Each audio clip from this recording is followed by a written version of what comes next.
just start with a sore topic and go from there. No.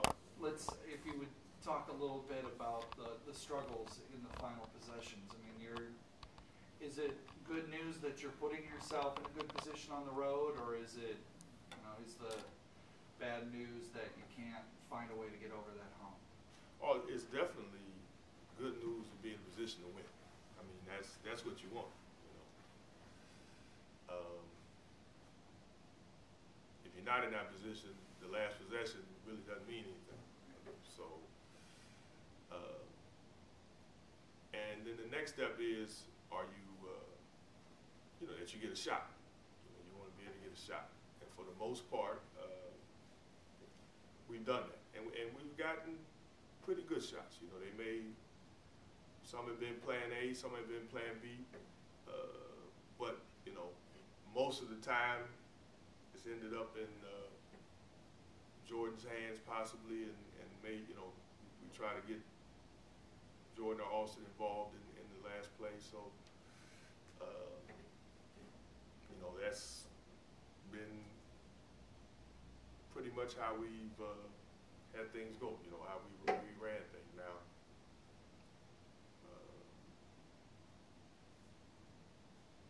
being able to score the last bucket or to win the game or to tie the game, I think that the first thing is getting the right shot and getting a good shot. Nobody's trying to miss shots, and everybody wants to, hit the big baskets. It's just a matter of basically making the shot, and that's something you control because you work at it and you practice it, and guys, put their time in individually and collectively. But there's nothing like success. I think that's a big confidence builder, seeing the ball go through the basket. And so the obvious follow-up then is, does it become, when it's been a struggle the last couple of times, does it become more of a mental problem than a physical? I hope not. We got a resilient group. We got a confident group of guys. I think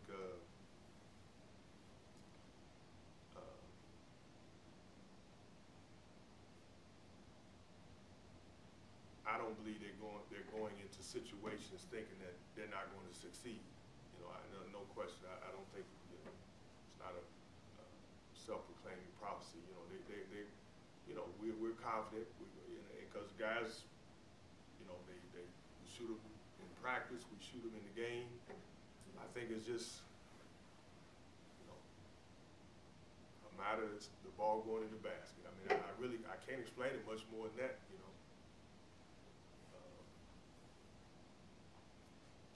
But you know what?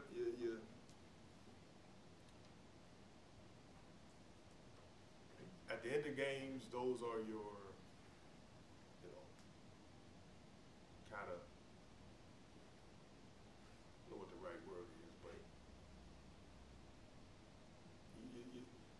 you also need to focus in on the whole 40 minutes, where you can best put yourself in a position where, maybe it doesn't come down to the last possession or two. How can you improve also during the body of the game? So, you have a cushion. We've been tied or been up in 15 of our 17 games, at the 10-minute mark or less. So, we want to try to also improve it. Building on those leads, and that's, teams are going to make a run, and you expect close games, but it's what you do before those last few possessions that can give you a cushion where it doesn't just come down. And is there something that is a common thread running through those games where it doesn't, you're not able to build on that lead? You know what? I think just from my eyes, I think you're going to hit dry periods sometime on the offensive end where you don't want it to happen, where you get some possessions where you don't score. You don't want to string it along where go too long, but a couple of things. One, you got to be able to stop people. You know, you got to be able to get stops in crucial times. That takes some of the pressure off your offense. You know, if you hit some of those droughts, which, you know, most teams do, but you still get stops, and that helps. And then, you know, trying to find creative ways to score. You know, getting to the free throw line, transition, second shots, you know, second chance points. Just being able to generate offense when maybe your half court, your shot's not dropping or whatever, and not turning the ball. You know, so, you know, there's some things you can do, you can continue to try to improve on during the body of the game that, you know, may not bring it down to the last possession or two of the game. So, you know, you're constantly, you know, you want to give yourself the best chance to win. And if you can go into the game with an 8 or 10 point lead at the end of the game and not being tied or being down 1 or 2, you know, that's the difference. I mean, go ahead, I'm sorry. I was going to say, you're like a lot of teams, though. You have 2 guys you're going to look for at the end of the game. Some teams are blessed to maybe have 3 or 4. Does that hamper what you want to try to do because you know the defense is going to focus on Jordan and Austin? You know what? I think it's something you have to learn to balance, because really it's a good thing that someone can create a double or triple team or can create or can attract attention. Because really, you know, if you got 2 or 3 guys guarding one player, that means there's 2 or 3 guys on your team that are open. And I think for us, you know, those 2 or 3 other guys, you know, whoever's on the court, I think it's important that they're confident and maybe they get more involved, and also that Austin and Jordan continue to trust those other 3 guys. You know, whereas if they get double or triple teams, to share the ball. And I see that in the body of the game. I see it happening more. And that's important. You know, you don't want a Chauncey or Anthony or Cam or Rashawn, whoever it is, to not be involved in the game until the last 1 or 2 plays of the game. So you want them involved. And I see that growing, you know, and it's a lot of times it's a matter of just being in that position. But I'm glad that we've been every game, you know, out of 17, maybe 1 game or 2 where, you know, we've had a chance to win, you know, and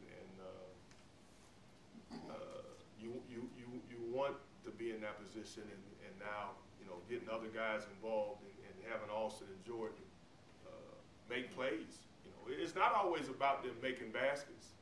It's more about them making plays. You know, I think that's the balancing act, you know, especially for Jordan, because a lot of times he's the guy with the ball. You know, Austin, we try to get him in ball position, and, you know, he doesn't handle the ball as much, so it's a little tougher. But Jordan has the ball, so there's definitely you know, a great opportunity there for him and us to grow, and getting attention is not a bad thing. I think it's a good thing. I think when you got a couple of players that draw a lot of attention, it makes it easier if you can balance it right for the other guys. Are you seeing some development from guys being other scoring options? I mean, I know the start of the conference season, you put Anthony Henderson in the lineup, and it looks like Chauncey is becoming more, certainly efficient with his shots. Yeah. Well, you know what? Those are you know, young guys who I think have grown. You know, and Rashawn Holmes, you know, he's made some big buckets for us, got some tough rebounds, made some big defensive plays. And I think that has to continue to happen, you know, because they are really, in terms of MAC play and in terms of overall experience, they still kind of babes a little bit. You know, they're growing. But, you know, at this point, this time of the year, you know, after 17 games, you know, they've gotten a lot of experience. So I want them to be confident out there and, you know, play with confidence. Good. And I've got a couple of Go ahead, questions. please. Good. One, Coach, would you talk a little bit about the reasoning with starting Cam Black and bringing Rashawn Holmes off the bench? Okay.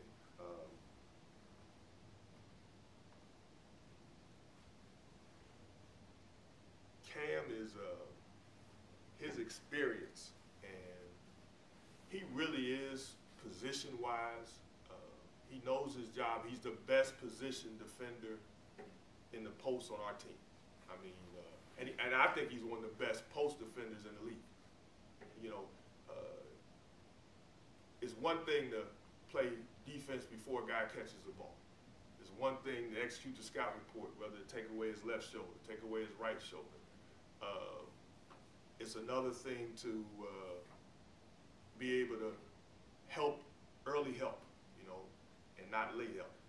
And Cam is very, very good at helping and covering mistakes before they get to the point where you got to block your shot. And he's, you know, the last year he was in the top 10 in block shots, so he can still do that. But he is a guy that plays defense a lot of times from the neck up, you know. When I watch guys I look at some guys, especially in the NBA. There was a guy named Charles Oakley. I don't know if you remember Charles Oakley. One of the best help defenders to play, and he never blocked a shot. But he took charges. He was always early help guy. He helped outside the lane. He was always there. He always knew what the other team was running. He knew who to cheat towards. He just had a high IQ for team defense. And to me, Cam Black does that. Now, Rashawn, I mean, if you need somebody, a guy gets by a defender and you can't get in front of him, and you need a guy to block a shot, and you know, when all else has failed, he's one of the best guys I've seen in this league at blocking shots. He's a tremendous athlete. You know, he's still young in terms of his experience, his knowledge in terms of team defense. I think when you are a shot blocker, you tend to depend on that. And to me, shot blocking is an art. He's got it down to an art, but it's almost like a last line of defense. You know, it's like a defensive black playing for interceptions, or you going to guard your guy and maybe they don't even throw to him because you're so good. So I think he's learning the team concept piece of it. He's learning the pre-post defense.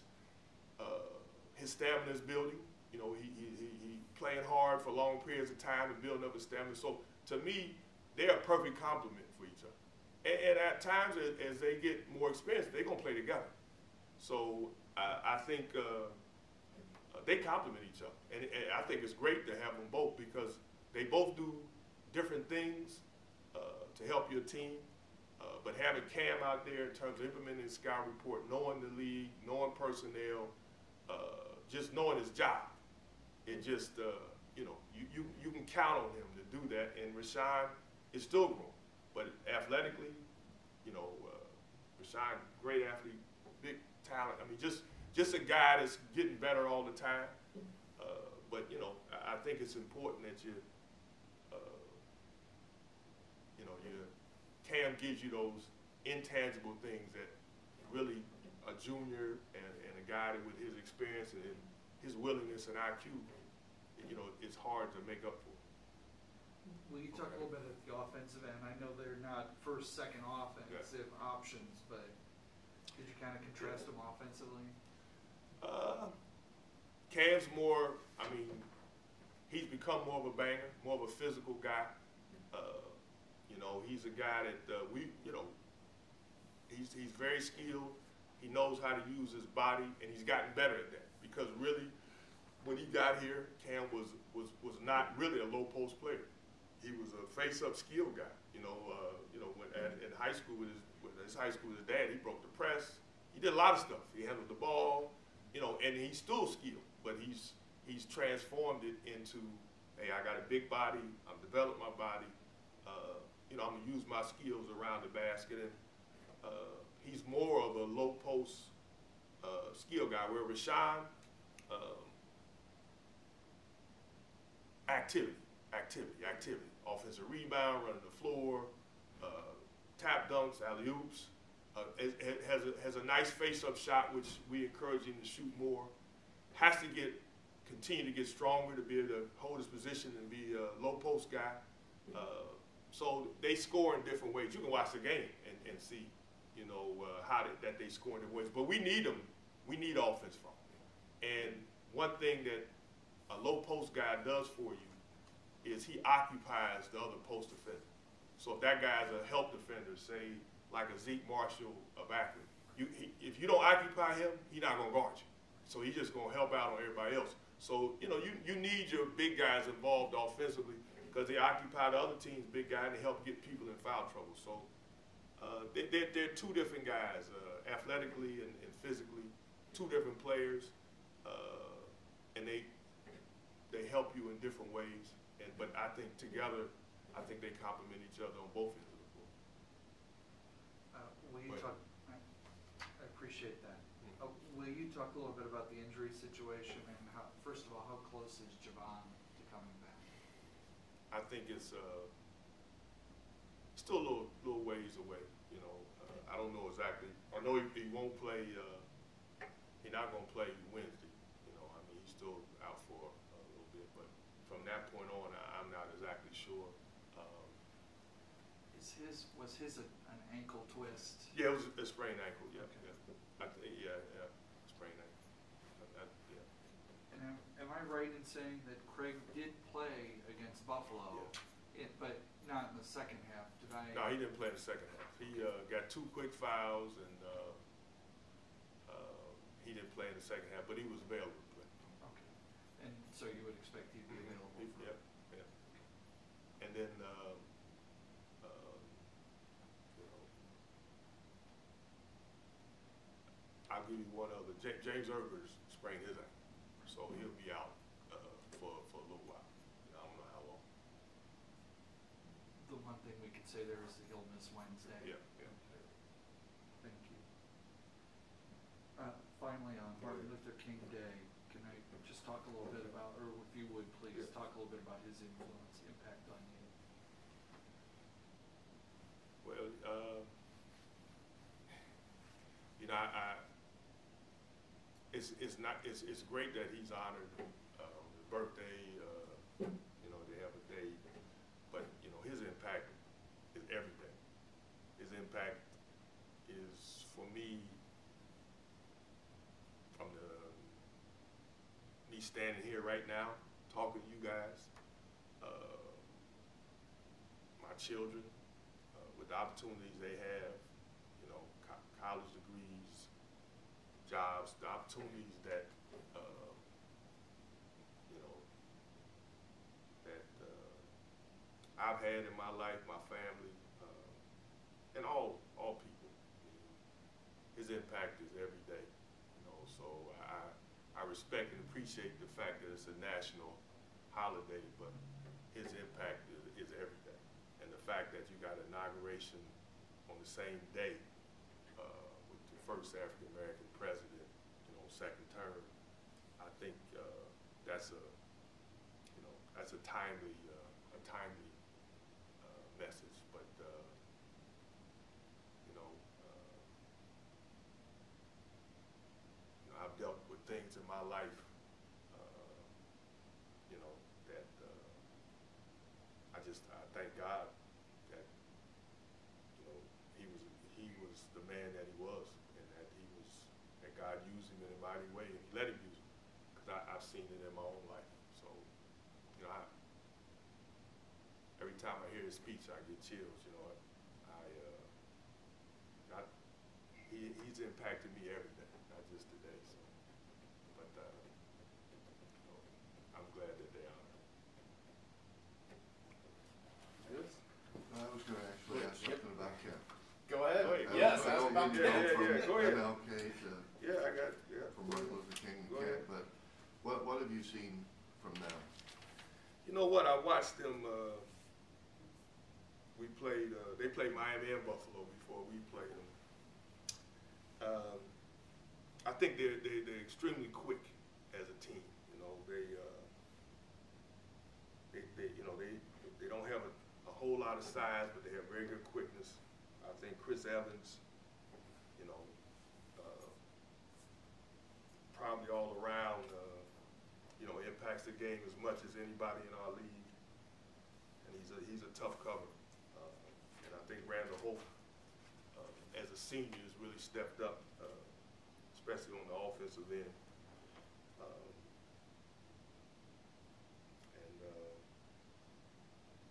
You know, you have to you have to match their energy, and you know, you have to do a really good job defensively and in an open floor. Those are two guys that, you know, you got to deal with, you know, Chris Evans and Randall Hope. So, but you know, typical MAC, you know, teams that compete at a high level, and you have to match their toughness and their energy. I noticed in the preseason they started maybe like 10 or 11 different guys, but they settled more on the lineup. I think so. I think he's coaches had some injuries, and also like everybody else, kind of feeling things out. They got a few new faces. Darren Goodson was a guy that I think is being more involved. I think as a transfer, junior college transfer, he's starting to find his stride some. And he played 10, 11 guys every game. So, you know, I don't think, I don't think he depends on 5 guys